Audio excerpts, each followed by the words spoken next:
ಮಾತಾಡ್ಬಿಟ್ಟು ಈ ವಿಷಯಕ್ಕೆ ಸಂಬಂಧಪಟ್ಟಾಗ ನಾವು ವಿಚಾರಣೆ ಮಾಡಿದಾಗ ಪೊಲೀಸ್ ಇನ್ಸ್ಪೆಕ್ಟ್ರನ್ನ ನೀವು ನಾಳೆ ಬಂದು ನೀವು ವಿಚಾರಣೆ ಮಾಡಿರಿ ಅಂತ ಅಂದ್ಬಿಟ್ಟು ಬಾಡಿ ತಗೊಂಡು ಬಂದರು. ಉಳ್ಳಳ್ಳಿ ನಂಜನಗೂಡ ಇದರಲ್ಲಿಟ್ಟರು. ನೆನ್ನ ಏನಂತ ಕೇಳಗಂಟ ಅವಳಿಯ ನಾನೇ ಹೊಡೆದಿರೋದು ಅಂತ ಒಪ್ಕೊಬಿಟ್ಟಳ ಸ್ಟೇಷನಲ್ಲಿ. ಒಪ್ಕೊಂಡಿರೋದಕ್ಕೆ ಅವರು ಮಧ್ಯಾಹ್ನದ ನಂತರ ಚುರುಕುಗೊಳಿಸಿ ಈ ವಿಷಯನ ಸರ್ಕಲ್ ಇನ್ಸ್ಪೆಕ್ಟ್ರು DYSP ಎಲ್ಲ ಸ್ಪಾಟಿಗೆ ಬಂದು ಮಾಜೂರು ಮಾಡಿ ಅವ್ರ ಕೋಲು ಮತ್ತು ಸೀರೆ ಎಲ್ಲನೂ ಸ್ಪಾಟ್ ಮಾಜೂರು ಮಾಡಿ ತಗೊಬಂದಾರೆ ಸರ್. ಅದಕ್ಕೆಲ್ಲ ನಮ್ಗೆ ಒಪ್ಪಿಗೆ ಇದೆ. ಒಂದು ಅಕ್ರಮ ಸಂಬಂಧ ಅದ ಅಂದ್ಬಿಟ್ಟು ಹೇಳ್ತಾ ಇದ್ದ ಸರ್ ಅವಳು.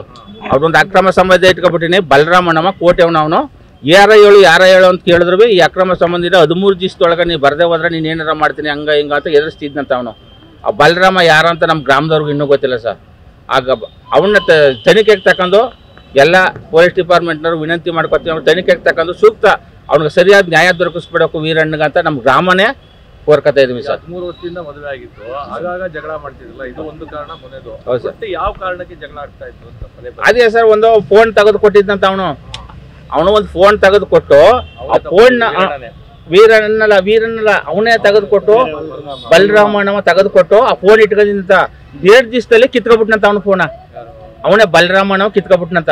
ಕಿತ್ಕೊಬಿಟ್ಟಾಗ ಬಲರಾಮು ಗಂಡನಿಗೆ ವಿಷಯ ಗೊತ್ತಾಗದ ಇತ್ತಿದ್ದವ್ ಕಿತ್ಕೊಬಿಟ್ಟ ಅಂತ ಮಾನಂಬರ್ಗೋದಿಗೋಸ್ಕರ ಪಾಪ ಬಾಳ ಅಂತವನು ವೀರಣ್ಣ ಹೋಗಿ ಫೋನ್ ಇಸ್ಕಪ್ಪ ಅಂತೆಲ್ಲ ಕಳಿಸೋಣ. ಬೇಗೂರಲ್ಲಿ ಪಕ್ಕದ ನಮ್ಮ ಉರ್ಲಿಪೇಟೆ ತಾಲೂಕು ಬೇಗೂರಲ್ಲಿ ಹೋಗಿ ಅವರು ಫೋನಲ್ಲಿ ಆ ಹುಡುಗ ಹೇಳ್ತಾನೆ. ಅವಳು ಹುಡುಗ 1 ಗಂಟೆ 2 ಗಂಟೆ ಟೈಮ್ ಅವನ ಜೊತೆಲಿ ಮಾತಾಡ್ತಾ ಇದ್ದ ಅಂತ ನಮಗೆ ಮಾಹಿತಿ ಹೇಳ್ತಾ ಹುಡುಗ. 7 ಗಂಟೆ ಅವ್ನು ಯಾರ ಅವ್ನು ನೋಡ್ಲೇಬೇಕು ಅಂದ್ಬಿಟ್ಟು ನಾವು ಅಧಿಕಾರಿಗಳು ತಿಳಿಸಿವಿ ಸರ್. ಈಗ ಬಲರಾಮನ ಬಗ್ಗೆ ವೀರಣ್ಣಗೆ ಗೊತ್ತಿತ್ತ ಹೇಗೆ ಅಂತ? ಇಲ್ಲ ಸರ್, ಅದೇ ಅವ್ನ ವಿಷಯ ಗೊತ್ತಾಗಿರೋದು. ಆಗಲೇ ಒಂದು 8-10 ದಿವಸದಲ್ಲೇ ಊರಿಗೆ ಹೊಂಟೋಗ್ಬಿಟ್ಟಿದ್ದ ಅವಳು. ಊರಿಗೆ ಹೊಂಟೋಗಿರ್ಬೇಕಾದ್ರೆ ಇಂಥ ಬಲರಾಮ ಅಂತ ಹಿಂಸೆ ಕೊಡ್ತಾನಂತ ಅವನಿಗೇನ ಸರಿಯಾಗ ಪಕ್ಕ ಹೇಳಿಲ್ಲ ಅವಳು ವಿಷಯನ. ಹೇಳಿದ್ರೆ ಗ್ರಾಮಕ್ಕೆಲ್ಲ ತಿಳಿಸಿದ್ರೆ ಏನಾರ ಅವನ ಪಾಪ ಉಳ್ಕಳಿಸ್ತಿರಿ ನಾವು ಏನಾರ ಒಂದು ಕಾರಣ ಮಾಡೋ ಸರ್. ಅವ್ರು ಹೇಳ್ಬಿಟ್ಟು ವಿಷಯ ಪರಿಹಾರ ಥರ ತೋರಿಸ್ಬಿಟ್ಟು ಏನಾರ ಮಾಡೋ. ಅವ ನಮ್ಮ ಮುಂದೆ ಹೇಳ್ಕೊಂಡಿಲ್ಲ ಸರ್.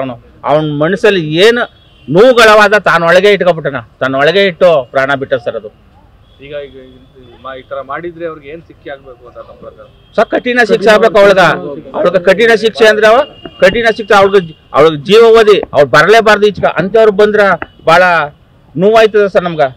ಅದರಿಂದ ಸರ್ ಅವ್ಳಿಗೆ ಕಠಿಣ ಶಿಕ್ಷೆ ಕೊಡ್ಬೇಕು ಸರ್. ಇನ್ನೂ ಒಂದು ಹೆಣ್ಣು ಮಗ ಈ ತರ ಯಾವ ಗಂಡಸನ್ನು ಮಾಡಬಾರ್ದು ಸರ್. ಮಾಡಿದಾಗ ಒಂದು ಪಾಠ ಆಗ್ಬೇಕು ಸರ್ ಇದು. ಹಾಗಂತ ನಾವು ಕೇಳ್ಕೊತೀವಿ ಸರ್.